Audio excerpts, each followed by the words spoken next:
معاكم في قناة باصي لميدو، ومعاكم ميدو لتحليل كورة على أصوله. ما تيجوا نشوف النهاردة إن شاء الله هنحلل ماتش الزمالك والكهرباء الإسماعيلية. والحمد لله الزمالك كسب بسكور كبير يا جماعة، 5-2. أنت متخيل 5-2؟ وكان في جون دخل وما تفهمش هو اتلغى ليه. بس في ناس بتقولك علشان المدافع كان هو بيعتبر هو زي الحارس، وتبقى ده تسلل وحوارات الهقصة اللي ملهاش لازمة دي. بس ماشي عندنا يا عم الجون ده.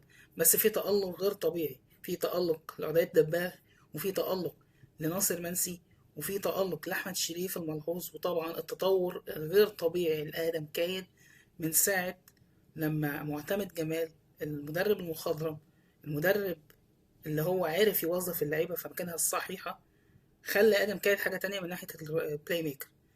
هنشوف التحليل بالظبط وايه اللي حصل في الماتش، والتشكيلة كانت عاملة ازاي، وكل ده ان شاء الله في خلال الحلقة ديت. يلا بينا. التحليل النهاردة هيكون هادي وعميق شوية. ليه الزمالك كسب، وكسب ازاي، وايه الطريقة اللي خلته يكسب بالسكور الكبير ده. احنا نقدر نقول ونشوف بالنسبة للتشكيلة بتاعت الزمالك ساعتها كانت موجودة. التشكيلة كانت فيها مرونة شوية. كانت المرونة، كانت الخطة نفسها كانت تعمل 4-2-3-1. 4-2-3-1، بس في الوقت يبقى فيه التحولات الهجومية بتتحول 4-3-3. ده طبيعي. احنا قلنا ان في عندك اتنين ارتكاز، واحد ثابت يوازن الفريق، وواحد يتقدم ويدخل في بناء اللعب. الأجنحة قريبة من الصندوق، راس الحربة مش واقف ثابت، بيطلع ويفتح مساحات. الفكرة الأساسية هي السيطرة مع الضغط بدري مع إنهاء سريع. ده اللي حصل بالنسبة للماتش ساعتها. تاني حاجة الأداء في الشوط الأول. الأداء في الشوط الأول الزمالك كان ضاغط على من أول دقيقة زي ما احنا قلنا في الملخص قبل الماتش، ان الزمالك لازم يبقى نازل ضغط عالي جدا عشان عايز هو يكسب الماتش. وفعلا الزمالك كان ضغط عالي غير طبيعي في اول دقيقه. استحواذ ذكي مش استحواذ سلبي. اللعب كان دايما على الاطراف، بمعنى اصح على الطرف الضعيف لكهرباء اسماعيليه. التحولات من الدفاع للهجوم سريعه جدا. الملاحظه السلبيه الوحيده هي خط الدفاع كان احيانا طالع زيادة عن اللزوم. وده كان كهرباء اسماعيلية كان بيحاول ان هو يستثمره ويوصل بسهولة في كذا كورة. وحصلت قبل كده مرة، ومحمد ابراهيم للأسف جاب الكرة غصب عنه، جون هدف فينا. تالت حاجة الشوط التاني والتعامل مع الماتش كان عامل ازاي. الزمالك ما رجعش يدافع بعد التقدم، استمر في الضغط، وده كان قرار ذكي جدا من معتمد جمال. التغييرات كانت هجومية ومش تأمينية خالص، بالعكس ان هو عايز يعزز من الفوز. كل التغيير كله له دور مباشر في توسع الفارق من ناحية الأهداف. ده يوضح ان الجهاز الفني كان فارق معاه الماتش قوي، وقاري الماتش قوي كمان. وفعلا هتلاقي ان الجهاز الفني للزمالك كان عامل حسابه. يعني الزمالك اتقدم 1-0، بعد كده اتقدم 2-0، بعد كده كهرباء اسماعيليه جاب جون في اخر دقيقه من الشوط الاولاني. ده حط الفرقه تحت ضغط قبل ما يخشوا غرفه الملابس ما بين الشوطين.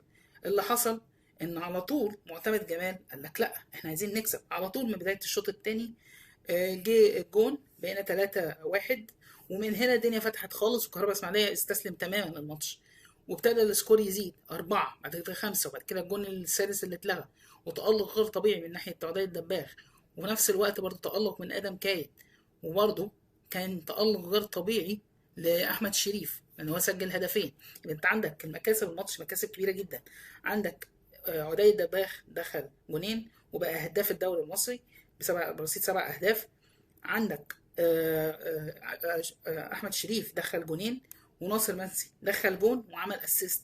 فانت الحصيله للماتش نفسها اللي كانت تصالحك مش بس مكسب، والمكسب كمان ان انت كسبت الماتش 3 نقط. 3 نقط دول هتخلوك تبقى مركز تاني 28 نقطه فوق بيراميدز والاهلي. فده يديك عزيمه وقوه واصرار ان انا لازم اكسب الماتشات اللي جايه على طول الوقت. وخلي بالكم الزمالك من فتره كبيره ما كسبش 3 ماتشات ورا بعض في الدوري، فده انجاز يحسب للجهاز الحالي ان هو كسر سياسة ان انا ماتشين واريح. 3 ماتشات واريح، لا انا مكمل وعايز اكسب. كل مكسب بيجيب مكسب، وهو ده اللي احنا عايزينه، شخصية البطل. الزمالك موقف له قيد، الزمالك عليه 12 قضية، الزمالك اللعيبة ما بتقبضش مستحقاتها.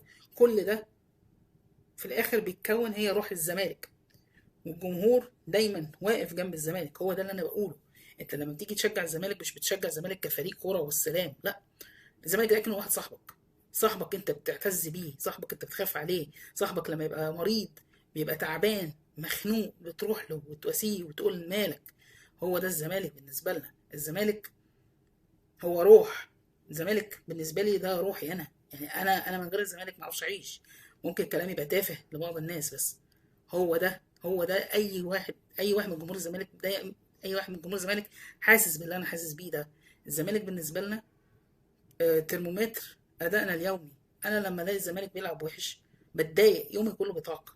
انا لما الاقي الزمالك خسر الدنيا بتقفل في وشي، مش طايق اي حاجه. ايفن لو انا بره بره الحياه عموما، او بره العالم الكوره دوت، حاجه حصلت حلوه ما بتبقاش زي ما الزمالك يكسب او ما يكسب بطوله. عشان كده بنقول يا جماعه، بطوله واحده من عندنا تسوى 10 بطولات من عندكم، ايا كان المنافسين ايه. انا مش قصدي حد دايركتلي في وشه، بس اللي انا بتكلم فيه الزمالك بمن حضر.